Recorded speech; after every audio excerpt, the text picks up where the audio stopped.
रजनी के मौत के बाद विनोद बाबू का घर में रहना मुश्किल हो गया था।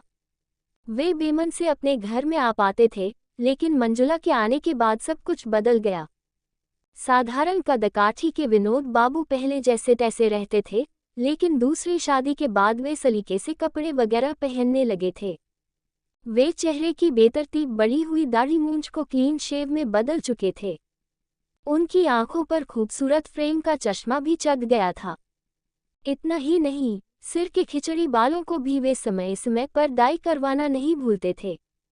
वैसे तो विनोद बाबू की उम्र 48 के करीब पहुंच गई थी, लेकिन जब से उनकी मंजुला से दूसरी शादी हुई थी, तब से वे सज-संवर कर रहने लगे थे। इसका सुखद नतीजा ये हुआ है कि वे अब 38 साल के आसपास दिखने लगे थे। इसी साल नवरात्र के बाद अक्टूबर के दूसरे हफ्ते में विनोद बाबू मंजुला से कोर्ट मैरिज कर चुके थे।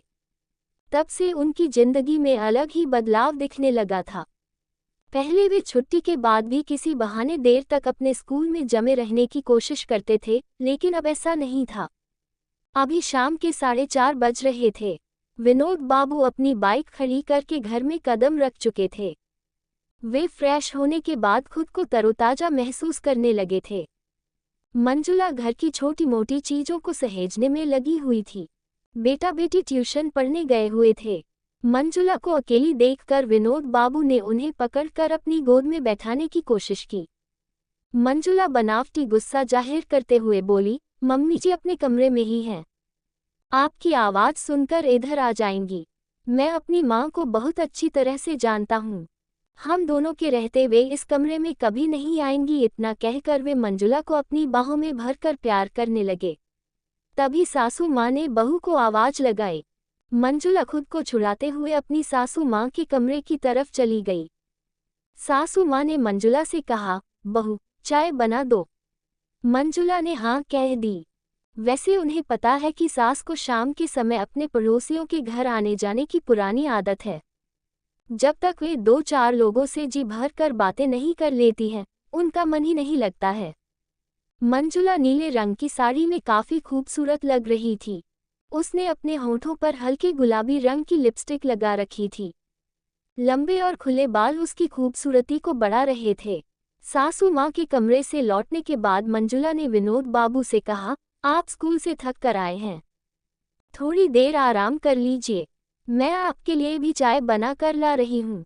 मंजुला ने कुछ दिन में ही घर की रंगत ही बदल डाली थी। विनोद बाबू की पहली बीवी रजनी कैंसर के चलते गुजर गई थी।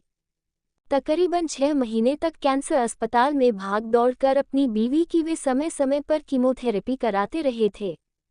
वे इधर उधर से पैसे जुटाकर पानी की तरह बहा चुके थे, लेकिन आखिरी बार हुई कीमोथेरेपी के बाद दस्त और उल्टी इतनी ज्यादा बढ़ गई थी कि वे इन्हें अकेला छोड़कर चली गईं। रजनी के मौत के बाद विनोद बाबू का घर में रहना मुश्किल हो गया था। वे बेमन से अपने घर में आ पाते थे, वह भी सिर्फ अपने 10 साल के बेटे और बूढ़ी माँ के लिए। पर सब्र बुरे से बुरे वक्त का सबसे बड़ा मरहम होता है। कई साल गुजर गए थे। पत्नी की मौत के बाद ऐसा लगा था कि विनोद बाबू दोबारा शादी नहीं करेंगे। जब पूरी दुनिया के साथ अपने देश में कोरोना वायरस की शुरुआत हुई, तो वह सबके लिए आफत लेकर आई थी। विनोद बाबू को कोरोना महामारी के दौरान अपने स्कूल में बने सेंटर में काम करना पड़ा था। वे दूसरे राज्यों से आए हुए लोगों की काफ़ी मुस्तैदी से सेवा में जुटे हुए थे, लेकिन उन्हें वहां ड्यूटी करना महंगा पड़ गया था, क्योंकि वे खुद भी कोविड-19 की चपेट में आ चुके थे। साथ ही टीचरों ने एम्बुलेंस बुलाकर विनोद बाबू को अस्पताल में भर्ती करवा दिया था। वे कई दिनों से अस्पताल के वार्ड में पड़े हुए थे। घर पर बेटा अर्नव था। उनका छोटा भाई अपने बीवी बच्चों के साथ अलग रह रहा था। विनोद बाबू अपनी माँ और बेटे के साथ अलग रहते थे। विनोद बाबू से 2 दिन पहले इस वार्ड में मंजुला आई थी।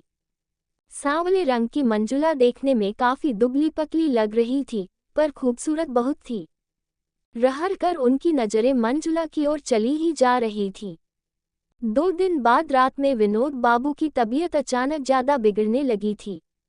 रात की शिफ्ट में काम करने वाले डॉक्टर और नर्स ऊँघ रहे थे। उन्हें भी महामारी के चलते ज्यादा काम करना पड़ रहा था। ज्यादातर मरीज सोए हुए थे। उस रात मंजुला की तबीयत ठीक थी, लेकिन से नींद नहीं आ रही थी। विनोद बाबू की हालत बिगड़ते देख उससे रहा नहीं गया और वह उनके पास आ गई। विनोद बाबू का ऑक्सीजन लेवल कम हो रहा था। छटपटाते देख वह उनके पास आकर बोली, आप पेट के बल लेटकर लंबी लंबी सांस भरने और छोड़ने की कोशिश कीजिए।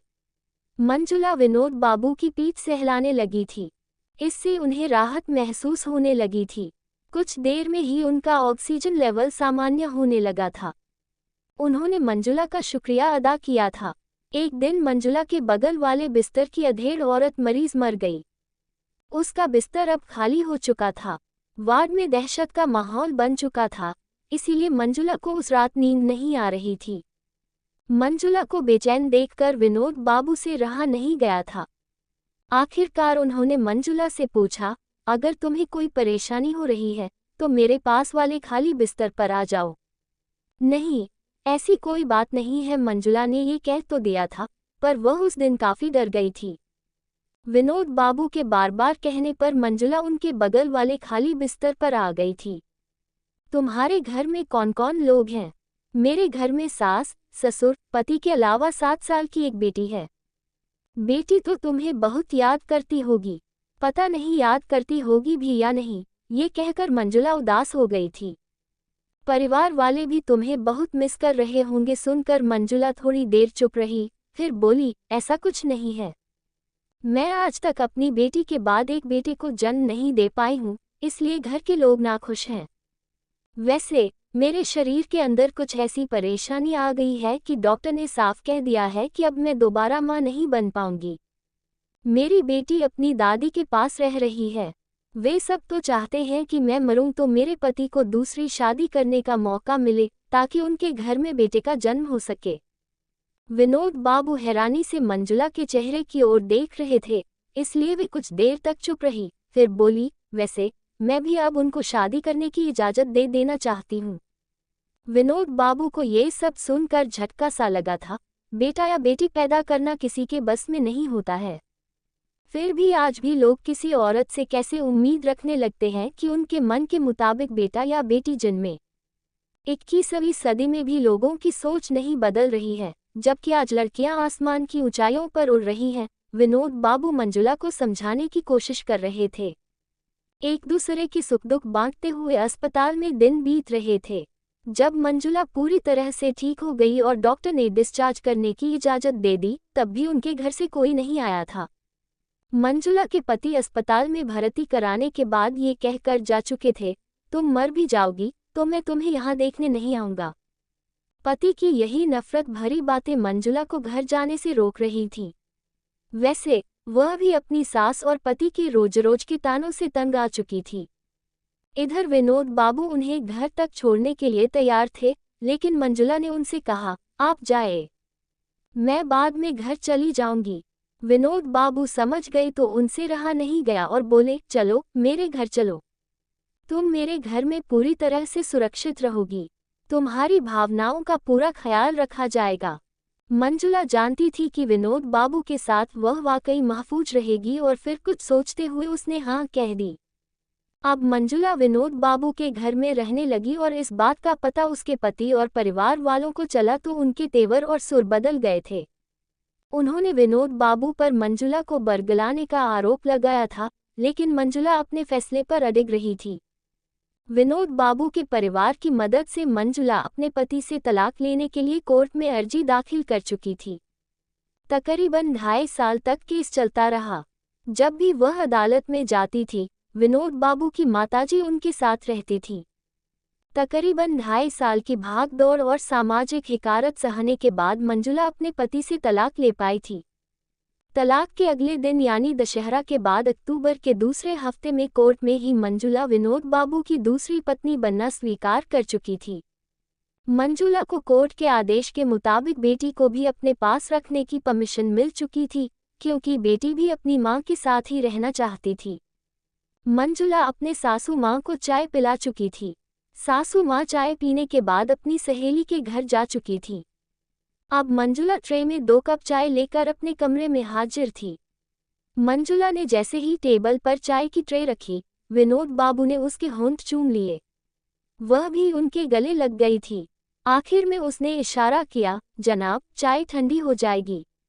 वे दोनों बातें करते हुए चाय पीने लगे थे। मंजुला चाय खत्म कर विनोद बाबू के बगल में आकर लेट गई थी। तुम्हारे साथ बातें करने में ही मेरी सारी थकान मिट जाती है, विनोद बाबू मनोहार करते हुए बोले थे। मंजुला ने अपना सिर उनके सीने पर रख दिया। सालों बाद उन्हें ऐसी खुशी मिल रही थी।